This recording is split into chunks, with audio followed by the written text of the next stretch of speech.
তামিমের সঙ্গে কি হয়েছিল জানালেন হেলস বিপিএলে ফরচুন বরিশাল ও রংপুর রাইডার্সের মধ্যকার রোমাঞ্চকর ম্যাচের পরপরই উত্তপ্ত এক মুহূর্ত তৈরি হয়েছিল, যেখানে বরিশালের অধিনায়ক তামিম ইকবাল ও রংপুরের ইংলিশ ক্রিকেটার অ্যালেক্স হেলসের মধ্যে উত্তেজনাকর বাকবিতণ্ডা হয়।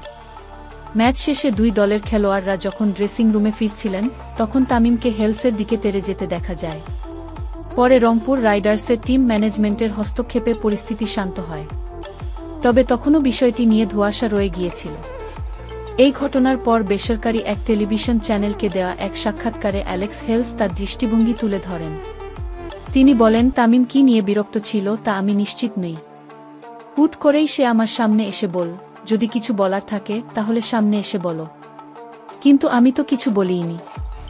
এরপর সে আমার ব্যক্তিগত জীবন নিয়ে কথা বলা শুরু করে। 2021 সালে আমি 3 সপ্তাহের জন্য নিষিদ্ধ হয়েছিলাম, কারণ আমি তখন বিয়ার পান করেছিলাম।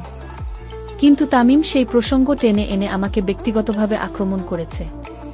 এটা খুবই দুঃখজনক। এখনও স্পষ্ট নয় ম্যাচ শেষে ঠিক কী হয়েছিল যে তামিম এতটা উত্তেজিত হয়ে ওঠেন। তবে ম্যাচের উত্তেজনা হয়তো এই পরিস্থিতি তৈরি করেছে। অন্যদিকে বরিশালের ব্যাটিং কোচ নাফিস ইকবালও ম্যাচ শেষে বলেছিলেন, হয়তো আবেগের বশে কিছু হয়েছে, তবে আমি নিশ্চিত নই। ম্যাচের পরপরই এই ধরনের প্রতিক্রিয়া আসতে পারে। আশা করি বিষয়টি আর বেশি দূর গড়াবে না। সিলেট আন্তর্জাতিক স্টেডিয়ামে এক হাইভোল্টেজ ম্যাচে শেষে ওভারে 3-0 রান নিয়ে রংপুর রাইডার্সকে দুর্দান্ত এক জয় এনে দিয়েছিলেন অধিনায়ক নুরুল হাসান। সেই রোমাঞ্চকর ম্যাচের রেশ হয়তো ড্রেসিং রুমের পথেও ছড়িয়ে পড়ে।